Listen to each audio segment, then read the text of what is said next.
အားလုံးပဲမင်္ဂလာပါဒီလိုမျိုးအပြင်ရဲ့အလှပတွေကိုခံစားနိုင်မှုအတွက်တလားလုံးပေါ့ဗျာပြောရမယ်ဆိုနှစ်ပတ်ကိုတရက်လောက်ပဲဒါတောင်ချိုးပြီးတော့ခွန်းတိုင်ထားတယ်ပေါ့နော်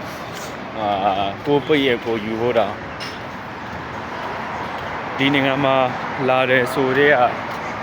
ကျွန်တော်တို့ကဘဝမှာကတစ်ခုလိုချင်တော့တစ်ခုပေးဆက်ရတယ်ဗျကျွန်တော်လုပ်နေတဲ့အလုပ်ကတရုတ်တွေကြီးပဲအင်္ဂလိပ်စကားသိမပြောတတ်တဲ့လူတွေများတယ်ဗျအဲဆိုတော့အခက်ခဲကတော့အများကြီးပါပဲဒါပေမဲ့တရုတ်စာကိုဘယ်သူစီကတင်ယူလဲဆိုတော့ကျွန်တော်ကကရှာပိုင်းလဲကန်ရတယ်ဆိုတော့customer တွေစီကတင်ယူတယ် customer တွေကကျွန်တော်ရဲ့ဆရာသမားတွေပဲဘာဖြစ်လို့သူတို့ပြောမှကျွန်တော်ကသူတို့ပြောစကားကိုအခုဆိုရင်တော်တော်များများနားလေတလို့ဖြစ်သွားပြီကွာဆက်စအုပ်စုံဆိုတော့လုံးဝနားမလည်ဘူးဘာပြောလဲဆိုတာခုနောက်ပိုင်းကျတော့တော်တော်များများကိုနားလေသွားပြီဘာလို့ဆိုဘယ်နိုင်ငံမဲလာ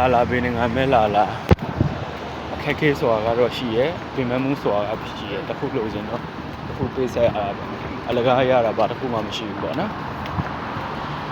ကဲအားလုံးဒီနေ့ကတော့နားရဲမလို့နည်းနည်းတငင်ချင်းတွေနဲ့ချိန်ထားတာတငင်ချင်းတွေချိန်ထားရဲဆိုတငင်ချင်းတွေနဲ့တော့တွေ့မလို့မတွေ့တာလည်းကြာပြီတို့လည်းနားချိန်မရှိဘူးပေါ့နော်ဒီလောက်ကို2ရက်လောက်ပဲနားကြရတာဆိုတော့အလုံးမှာပဲစိတ်ရုပ်ကိုရုံမြုပ်ထားတာဆိုတော့ကပြောစရာဆိုရဲဆိုရင်တော့ပြောစရာဆိုတော့အရင်မဖြစ်ပါဘူးပြောစရာကတော့ကိုယ်နိုင်ငံလိုမဟုတ်ဘူးလေကိုယ်နိုင်ငံမှာကျတော့ကျွန်တော်ကကိုရက်တယ်ပါဆိုဖျားသွားအဲ့လိုစိတ်အေးချင်းကြောင်းရှာလို့ရပါတော့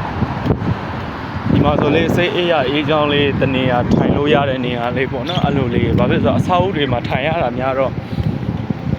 သူကအပြင်လောကကိုသိမမြင်ရတာများတယ်ကျွန်တော်လုပ်နေတဲ့အလုပ်ဆိုရင်အောက်ထပ်ကွာဖုကောက်ဘီစဝါမှာလောက်ရတာအဲ့ဆိုလူကဘယ်လိုဖြစ်လဲဆိုဒီလူတွေကြီးပဲမြင်ရတယ်ကွာတဘောအထိတွေ့မှုဘာမှမရှိဘူးနေတောင်ကျွန်တော်မမြင်ဘူးညမနက်ပိုင်းစောစောလာတယ်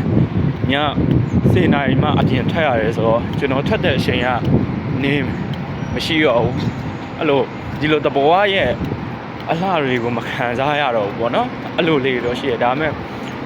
ဒီနိုင်ငံလာပြီဆိုရင်တော့မိသားစုအတွက်ရယ်ကိုယ့်အတွက်ရယ်ဒီနှစ်ခုပဲရှိရလေ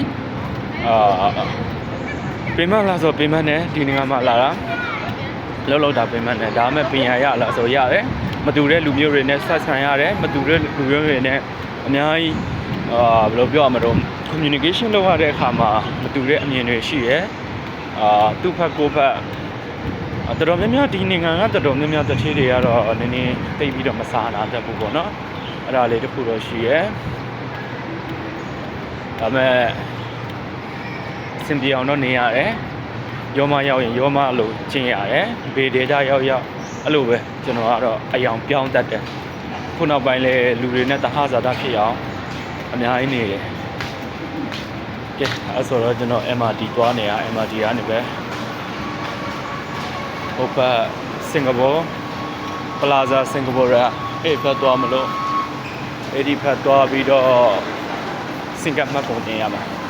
ကဲ bye bye